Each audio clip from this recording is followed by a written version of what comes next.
ఈ మధుపదం YouTube channel వీడియోని subscribe చేసి గంట గుర్తును నొక్కి ఆల్ని సెలెక్ట్ చేసి ప్రతిరోజు యూట్యూబ్ ఓపెన్ చేసి అడుగున ఉన్న సబ్స్క్రిప్షన్ బటన్ నొక్కితే అన్ని లేటెస్ట్ వీడియోలు చూడవచ్చు.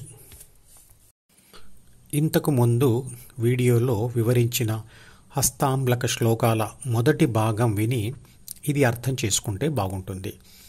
ఆ శ్లోక సంపుటి యొక్క లింకును ఈ వీడియో డిస్క్రిప్షన్లో ఉంచుతున్నాను, చూడండి. హస్తాంలక శ్లోకం 3లో ఇలా అంటాడు: వేడిని ఇవ్వడం అనేది అగ్ని స్వభావం అయినట్లు నిశ్చల స్వభావంతో ఉండే నేను లేదా ఆత్మ అంటే పైన చూపించిన ఇంగ్లీష్ అక్షరం ఏ, ప్రాథమిక మనసు అంటే బిని చదివి మరియు ద్వితీయ మనసులోని అహం అంటే సిని పట్టుకొని తర్వాత డిలోని కోరికలతో ఈని ఉపయోగించుకొని ప్రాపంచిక వ్యవహారాలు చేస్తాను. సెల్ ఫోన్లో స్విచ్ ఆన్ చేయకముందు అందులో ఉండే బ్యాటరీ నిర్లిప్తంగానే ఉంటుంది.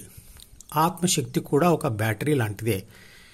కాబట్టి జీన్స్ పుస్తకం చదవనంత వరకు అది కూడా నిర్లిప్తంగానే ఉంటుంది. శ్లోకం 4 అంటాడు: అద్దంలో కనబడే అసలు ముఖం యొక్క ప్రతిబింబం అసలు ముఖం కన్నా భిన్నంగా ఉండదు. అదేవిధంగా హృదయం అనే అద్దం ద్వారా కనబడుతున్న విశ్వశక్తి యొక్క ప్రతిబింబమే ఆత్మశక్తి. శ్లోకం 5లో అంటాడు: అద్దం తీసివేస్తే ప్రతిబింబం మాయమై నిజమైన ముఖం ఒక్కటి ఎలా మిగిలిపోతుందో అలా హృదయంలో స్థిరపడిన ఆత్మ తాను మాయమై విశ్వశక్తి మిగిలిపోతుంది. అంటే ఇక్కడ హృదయం ఒక అద్దంతో పోల్చబడింది. అలాగే నిజమైన ముఖం విశ్వశక్తిగా మరియు అద్దంలో కనబడే దాని ప్రతిబింబం ఆత్మశక్తిగా పోల్చబడ్డాయి. దీని అర్థం ఏమిటంటే, ధ్యానం చేస్తూ చేస్తూ ఎవరి ఆత్మ అయితే మనసు బాహ్య ప్రపంచం నుంచి విడిపడి హృదయంలో స్థిరపడుతుందో అది తనను తాను విశ్వశక్తిగా గుర్తిస్తుంది అని. శ్లోకం 6లో అంటాడు: BCDE వెనకాల ఉండే శక్తియే నేను. అంటే ఆత్మ ప్రాథమిక మనసు మరియు ద్వితీయ మనసులోని కోరికల ద్వారా జ్ఞానేంద్రియాలను ఉత్తేజపరిచి ప్రాపంచిక అనుభవాలను పొందుతుంది.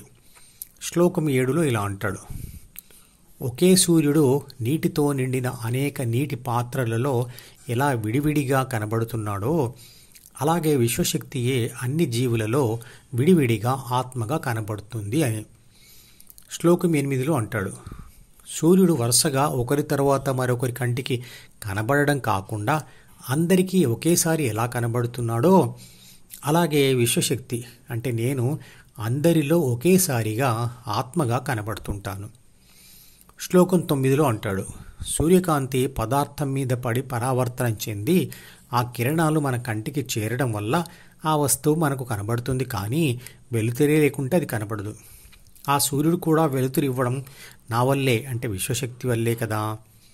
శ్లోకం 10లో అంటాడు: కదులుతున్న నీళ్లలో ఆకాశంలోని ఒకే సూర్యుడు అనేకములుగా కనబడినట్లు విశ్వశక్తి అయిన నేను చంచలంగా ఉండే మామూలు మనుషులకు అనేకమైన ఆత్మలుగా కనబడతాను.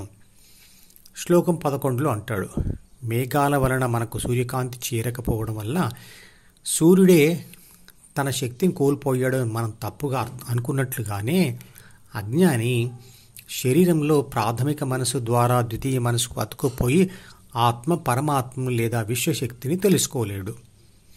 శ్లోకం 12లో అంటాడు: అన్ని పదార్థములలో ఉంటూ దేనికి అంటుకోకుండా ఉండే విశ్వశక్తిని నేను. ఎలాగైతే ప్రిజం అంటే శుద్ధ స్ఫటికం తన మీద పడిన తెల్లటి సూర్యకాంతిని ఎలా 7 రంగు కిరణాలుగా విభజిస్తుందో అలాగే ద్వితీయ మనసు కూడా ప్రిజం లాగా ఆత్మ యొక్క ధ్యాసతో 7 రకాల ప్రాపంచిక వ్యవహారాలు చేయిస్తుంది. అదే 7 రంగుల కిరణాలుగా మార్చడం అంటే. ఆత్మ చేసే 7 పనుల గురించి ఇదివరకు చేసిన వీడియోలో వివరించాను.